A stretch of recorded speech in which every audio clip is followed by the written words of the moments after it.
Hi friends, എല്ലാവർക്കും നമസ്കാരം. ഞാനിന്ന് വന്നിട്ടുള്ളത് നേന്ത്രപ്പഴം വെച്ച് ഉള്ള ഒരു സ്വീറ്റ് റെസിപ്പിയുമായിട്ടാണ്.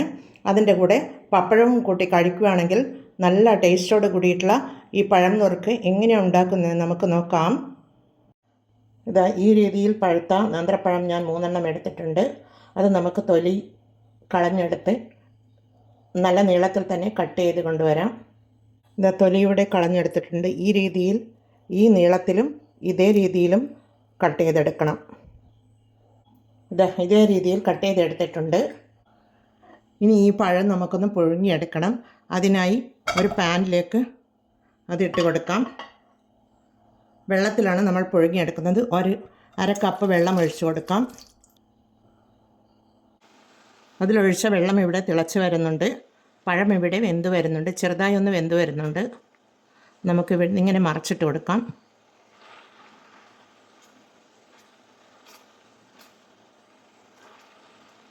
നിങ്ങൾക്ക് കാണാൻ പറ്റുന്നുണ്ടല്ലോ, ചെറുതായി കളർ ചേഞ്ചായി വരുന്നുണ്ട്.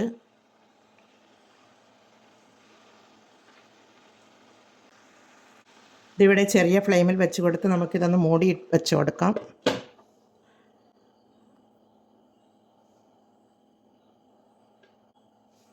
ഇതിവിടെ വെള്ളം വറ്റിയോന്ന് നോക്കാം നമുക്ക്. വെള്ളം ഇവിടെ വറ്റി വന്നിട്ടുണ്ട്. ഇത്രയും വെള്ളം, കുറച്ച് വെള്ളം ഇതിലുണ്ടാവണം. അതിലേക്ക് ഒരു 1/2 കപ്പില്ല, 1/2 കപ്പിൽ കുറച്ച് കുറവുണ്ട്. ആ ശർക്കരപ്പൊടിയാണ്, അതിട്ട് കൊടുക്കാം. എൻ്റെ അടുത്ത് നല്ല ശർക്കരപ്പൊടി ഉള്ളത് കൊണ്ടാണ് ഞാൻ ശർക്കരപ്പൊടി ഇട്ട് കൊടുക്കുന്നത്. നിങ്ങളുടെ അടുത്ത് ശർക്കര ഉരുക്കിയതാണെങ്കിൽ ശർക്കര ഉരുക്കിയ പാനി ഒഴിച്ചു കൊടുക്കാം.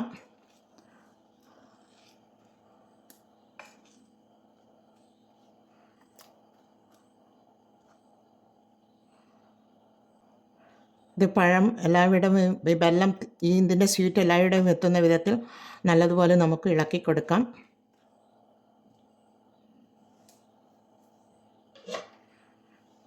ഒരു മിനിറ്റ് മൂടിയിട്ട് കൊടുക്കാം. ഇത് മൂടി തുറന്ന് നോക്കാം. വെള്ളം ഇവിടെ അതിൻ്റെ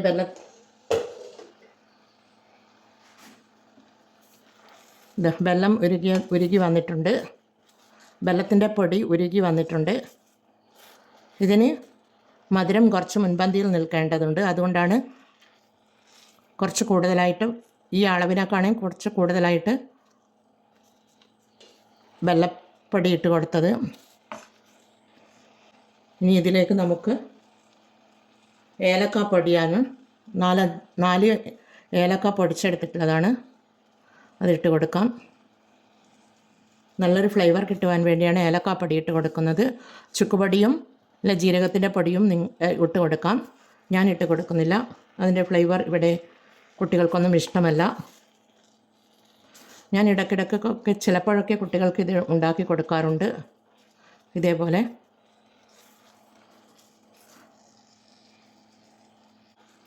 ഇനി ഇതിലേക്ക് കുറച്ച് നെയ്യ് ഒഴിച്ച് കൊടുക്കാം.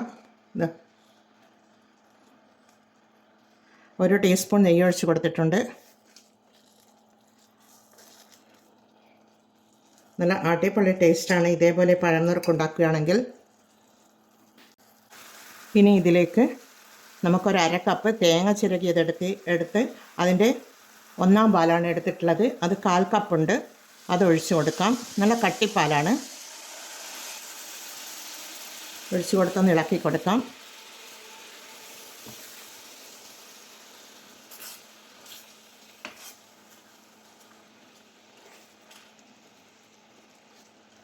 ഇതൊന്ന് കുറുകി വരണം.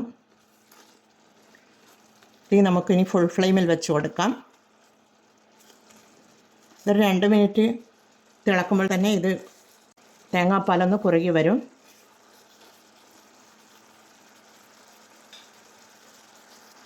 പിന്നീട് ഇതിലേക്ക് ഒരു പിഞ്ച് ഉപ്പിട്ട് കൊടുക്കാം. മധുരം ഒന്ന് ബാലൻസ് ചെയ്യാൻ വേണ്ടിയാണ് പിഞ്ച് ഉപ്പിട്ട് കൊടുക്കുന്നത്.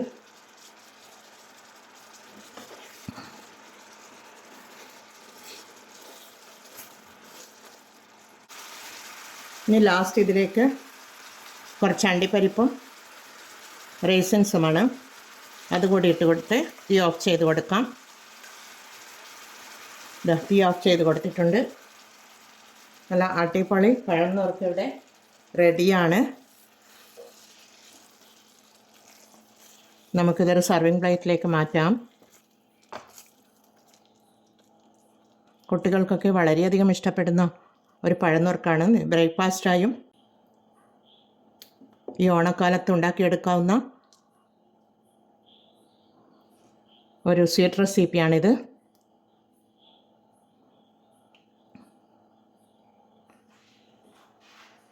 ഞാനിവിടെ സർവ് ചെയ്യാനൊരു പ്ലേറ്റ് എടുത്ത് വെച്ചിട്ടുണ്ട്. അതിലേക്ക് ഇത് ഒഴിച്ചു കൊടുക്കാം. എന്നാൽ നമുക്കിതൊന്ന് ടേസ്റ്റ് ചെയ്ത് നോക്കാം. അതിനായി ഞാനൊരു പ്ലേറ്റിലേക്ക് ഇത് എടുക്കുന്നുണ്ട്. പപ്പടവും വാട്ടി എടുത്തിട്ടുണ്ട്. പപ്പടം കൂട്ടിയാണ് ഞാനിത് കഴിക്കുന്നത്. നമുക്ക് ടേസ്റ്റ് ചെയ്ത് നോക്കാം. അടിപൊളി ടേസ്റ്റോട് കൂടിയിട്ടുള്ള പഴം നുറുക്ക് ഇവിടെ റെഡിയാണിതാ.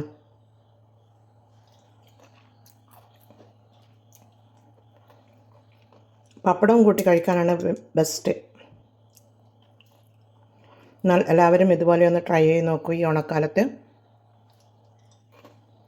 ട്രൈ ചെയ്ത് നോക്കി ഫീഡ്ബാക്ക് അറിയിക്കണേ. കമൻറ്റും സബ്സ്ക്രൈബും ചെയ്ത് സപ്പോർട്ട് ചെയ്യണേ. അടുത്തൊരു വീഡിയോയുമായി വരുന്നത് വരെ എല്ലാവർക്കും താങ്ക് യു ഫോർ വാച്ചിങ്.